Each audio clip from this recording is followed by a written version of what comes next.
Hello and welcome to Bearcat Athletics. I'm Nathan Lucier and a member of the wrestling team. And I'm Sania Gary from the women's volleyball team. Another academic year is upon us and we're here to introduce you or remind you about NCAA compliance rules and regulations. But first, here's a message from Director of Athletics, Gene Marshall. Welcome back to campus, Bearcats. As we begin an exciting year, it is important we go over NCAA rules and their impact on your eligibility. At Binghamton University, we believe in promoting an atmosphere of compliance, and that starts with you. Please remember that all student athletes are subject to NCAA, conference, and institutional rules and regulations. Have a great year. Go Bearcats! The NCAA manual has hundreds of pages of rules we need to know. Luckily for you, the compliance office has broken it down to these key points, so pay attention. The NCAA was founded on the principles of academics and amateurism. This separates the NCAA from every other sports organization in the world. Here's faculty athletics representative Nadine Mastrolio to tell us more about academics. One of our core purposes as an NCAA member institution is to embed athletics into the university's academic mission. For that reason, the NCAA has a lot of academic rules. Within those are two key areas: academic eligibility and academic integrity. So regarding eligibility, there are GPA and credit hour benchmark requirements for you to meet each semester to remain eligible. Your academic advisors will keep you on track with that, so don't even worry about it. Under academic integrity, Binghamton University students are expected to act with honesty in their educational pursuits. You're here to be a student first. Some examples of dishonesty are obvious, like having a coach or a support staff member do your work. But some aren't so obvious. For that reason, we made the rule very simple. Follow all Binghamton University athletics and institutional academic policies. For example, if you think you deserve a grade change in a class, your professor must follow their policy to determine if one may occur. So they can't do something special for you just because you are a student athlete. Some student athletes at Binghamton University have gone on to have careers in the pros, and hopefully so might you. But while you are a Bearcat, you must remain an amateur. But what does that mean? Here's Coach Badchargy to tell us. There are additional rules you need to follow to be an amateur, but most of them relate to the same concept. You cannot receive prize money for your performance beyond actual and necessary expenses. You cannot sell or trade equipment, gear, participation awards, or complimentary admissions you receive. So protect your eligibility and ask the compliance office before accepting anything for free or at a discounted rate. One thing you'll be pleased to hear you can do is get a job, but you must actually do the job and be paid the going rate. Finally, you must fill out the Student Athlete Employment Form in ARMS for any job you have. Agent activities also fall under the principle of amateurism, and there are strict rules related to what agents can and cannot do. For example, an agent may not talk to professional teams on your behalf. Protect your own eligibility by consulting with the compliance staff before you have any contact with an agent or anyone who works for an agent. Now that we're through explaining the two pillars on which the NCAA is built, there are a few other topics to discuss. The first is outside competition. As a student athlete, your main focus is representing Binghamton University in competition, but you may have other opportunities to compete in your sport away from Binghamton. Due to outside competition rules being different for each sport, be sure to check with the compliance office before participating in any outside competition. Competing outside the rules could impact your eligibility. Okay, still with us? Good. Now let's go over the rules around the hours you can spend playing your sport. Here's Coach Sanders. When your sport is in season, the NCAA has limits on the amount of countable athletically related activities a student athlete may participate in their sport. These are set at a maximum of 4 hours per day, 20 hours per week, and you must have 1 day off per week. When your sport is out of season, CARA is limited to 8 hours per week with 2 days off each week. So what counts towards these hours? Any athletic activity you are required to do by your coaches or anything directed or observed by a coaching staff member. These include competition and practice, as well as film review and strength and conditioning sessions. Remember, you shouldn't miss class anyway, but it is actually an NCAA violation to miss class for non-competition related activities, like practice or conditioning. You can't get to class late or leave class early because of practice. During the season, the compliance office may ask you to sign off on playing and practice logs through ARMS. So review the logs before you sign them, and if you have a question about when your sport is in season, contact the compliance office. Now, we all know some younger athletes who would love to join the Bearcat family in the future. Here are some guidelines when it comes to recruiting. Take it away, Coach.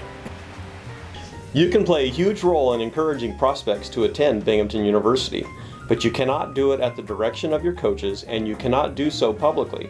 So please do not recruit using your social media accounts where the public can see your conversations. For example, when a recruit is on their official visit, do not post pictures with those recruits. Finally, if you are asked to be a student host, please make sure you read and follow all athletic department rules relating to the visit. So, how many of you like to fill out March Madness brackets or your Super Bowl squares? Well, if you play for money, NCAA rules consider these activities impermissible sports betting. Right, Coach Borshoff? That's right. It's against NCAA rules to bet on collegiate and professional sports. So you cannot enter Super Bowl squares, March Madness bracket pools, if there is an entry fee. Even fantasy sports, including daily leagues like DraftKings and FanDuel, are banned if there is an entry fee. While we're on the subject of gambling, you're also not allowed to pass on sensitive information regarding injuries or suspensions which may be used to affect sports betting. If you break this rule, you risk your eligibility and may jeopardize any future eligibility in your sport. Next, Coach Bump will talk about notification of transfer legislation. Take it away, Coach. Student athletes at Binghamton are not allowed to be contacted by other NCAA institutions about transferring without first providing written notification of transfer to Binghamton University. Prior to a student athlete initiating the notification of transfer process, you must meet with the compliance office to discuss the potential transfer. You may initiate this process by providing written notification of transfer during an applicable transfer window for your sport or outside of a transfer window if you meet a legislative exception. This is done by completing the notification of transfer form in ARMS. Once the student athlete's information has been entered into the transfer portal, the institution may take steps to immediately reduce or cancel the student athlete's athletics financial aid upon the conclusion of the academic semester or immediately in between semesters. The student athlete will be notified in writing by the sport administrator. The Office of Financial Aid and Student Records will send an official notification of reduction or cancellation to the student athlete. Here we are outside the admissions center on the campus right now, outside the Union. This building is home to the Office of Undergraduate Admissions, Office of Financial Aid and Student Records, and Student Accounts. Let's head inside.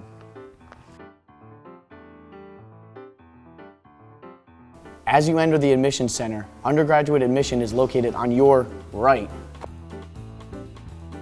And to your left, you'll find the Office of Financial Aid and Student Records and Student Accounts. Follow us.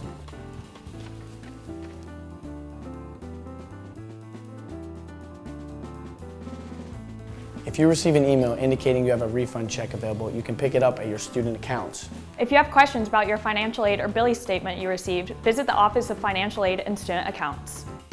The NCAA permits an institution to reduce or cancel an athletic scholarship during the term of the award if a student athlete intentionally provides fraudulent information on their NLI, application, or financial aid agreement, renders themselves ineligible for competition, engages in serious misconduct, voluntarily withdraws from the sport, or provides written notification of transfer to the institution. Athletic aid cannot be increased, reduced, or canceled during the period of the award because of the student athlete's illness, injury, athletics performance, ability, or any other athletics reason. If athletically related financial aid is canceled, reduced, or is not to be renewed, a student athlete is entitled to a prompt appeals hearing from a board outside of the athletics department. If you receive athletically related financial aid, please reference your athletics financial aid agreement for the full terms and conditions of the award. International students are subject to a withholding tax, which is billed to their student account. These students should plan accordingly. Under certain circumstances, students may file for a refund of the taxes withheld if the necessary forms are submitted to the Internal Revenue Service. Okay, I know this is a lot, but we're almost done. Now here's another important area in our athletics department, sports medicine. Here's Director of Sports Medicine, Kara Gorgos, to provide some important reminders. Today I will be talking to you about drug testing. At this point, each of you has already signed a waiver and consent form within ARMS. There are two types of testing. The NCAA can come in with 1 day's notice to conduct any random tests. They contract through a company called Drug Free Sport. Drug Free Sport will bring in their own people to conduct these tests within the athletic department.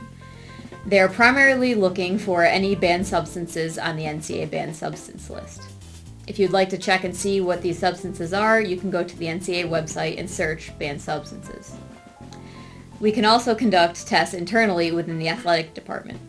The main purpose of these tests is as a deterrence program to prevent you from testing positive on the NCAA drug tests. We conduct tests randomly once a month. We work with a company called Evolution Consulting, which will send us a randomized list for student athletes to be tested that month. A coach can also request to have their entire team tested at any given time. An individual may also be tested based on reasonable suspicion. A cause for reasonable suspicion may include a police report, a room check in the dorms, or other reported concerns. If you have questions about what may be considered a banned substance, or if you're taking supplements and you're not sure about the ingredients, please talk to one of the members of the sports medicine staff or the sports performance staff. For additional information on our drug testing policies, please reference the Student Athlete Handbook. If you need to talk to the compliance office, they are located here on the coaches level of the event center. And here in the Vision Center for Student Excellence, here is the compliance office to talk about our final topic, unethical conduct. The NCAA Ethical Conduct Rules require all of us in athletics to act with integrity and to be honest. Among other things, this means that if you are ever asked by a member of the compliance office or an NCAA investigator about a possible violation, you are required to tell the truth. Good luck this year, and please remember the compliance office is here to help you. If you ever have questions, please stop by the office or check out one of these resources. Go Bearcats! We have finally reached the end of our journey. But before we go, please welcome back Director of Athletics, Gene Marshall. This is a lot of information, especially for you freshmen who have not come across these rules before. Please remember that you are role models and represent Binghamton University athletics. What you do on your respective playing surfaces, as well as what you do off, will be reviewed, discussed, and evaluated to a much greater degree because of your status as a Division I student athlete. The compliance office is here to help us in numerous ways, including maintaining eligibility and winning by the rules. Go Bearcats! Good luck to all of you this season. Thanks for listening, and go Bearcats!